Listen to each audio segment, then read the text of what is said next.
পনিরটাকে তো আমরা বহু রকমভাবে খাই, আজ আমি একটু অন্যরকমভাবে দেখাবো বাসন্তী পনির।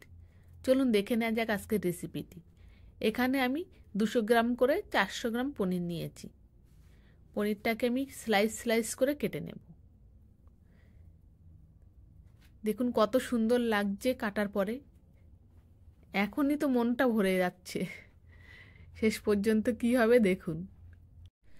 একটা বাটিতে আমি কিছুটা কেশর নিয়েছি, তার ভিতরে একটু বরফ দিয়ে দিলাম।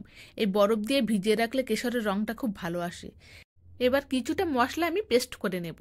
টমেটো, আদা, 2টো কাঁচা লঙ্কা, একটু কাজু বাদাম, লবণ আর হলুদ দিয়ে ভালো করে মিহি পেস্ট করে নেব।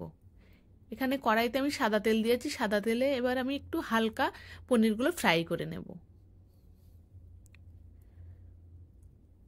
হালকা এপিট ওপিট আমার ফ্রাই করা হয়ে গেছে। এখানে আমি জল নিয়েছি, জলের ভিতরে একটু লবণ দিয়েছি। লবণ দিয়ে সেই জলের ভিতরে পনিরগুলো তুলে দিলাম, তাহলে পনিরগুলো সফট থাকবে। কড়াইতে আমি 2 চামচ ঘি দিলাম, তার ভিতরে এই বাটা মশলাগুলো দিয়ে ভালো করে আমি কষে নেব। যতক্ষণ না কাঁচা গন্ধটা চলে যায় ততক্ষণ আমি কষবো। এবার কষা হয়ে গেলে একটু চিনি দিলাম আর একটু ফ্রেশ ক্রিম দিলাম। চিনিটা আপনাদের স্বাদ অনুযায়ী দেবেন। আর এখানে আমি একটু ফ্রেশ ক্রিম দিলাম, দিয়ে আমি আবারও ভালো করে একটু কষে নেব। ভালো করে কষা হয়ে গেলে আমি অল্প একটু জল দেব। এখানে জলটা খুব বেশি লাগবে না, অল্প জল দিলেই হয়ে যাবে। এবার আমি পনির ভাজাগুলো দিয়ে দিলাম। লো ফ্লেমে একটু ঢাকা দিয়ে সিদ্ধ হতে দেব। সিদ্ধ হয়ে গেলে ঢাকনাটা খুলে নিলাম। পনিরের তো বহু রকম রেসিপি আছে, এইভাবে একবার পনির রান্না করে খেয়ে দেখবেন।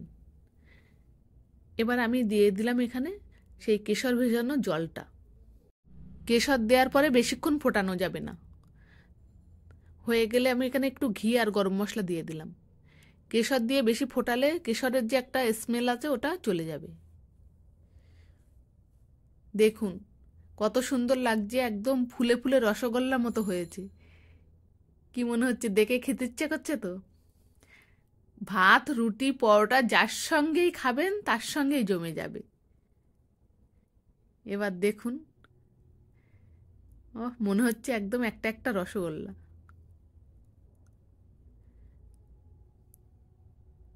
এটা দেখেই কার কার জিভে জল চলে আসলো আমাকে কমেন্টে অবশ্যই জানাবেন। আর বাড়িতে তো অবশ্যই একদিন আপনারা বানাবেন। আর এই ভিডিওটা আমার কোনো মেল বন্ধুরা দেখলে বাড়িতে অবশ্যই বানাতে বলবেন। দেখতে যখন এত সুন্দর হয়েছে, খেতে কত সুন্দর লাগবে আপনারাই বলুন।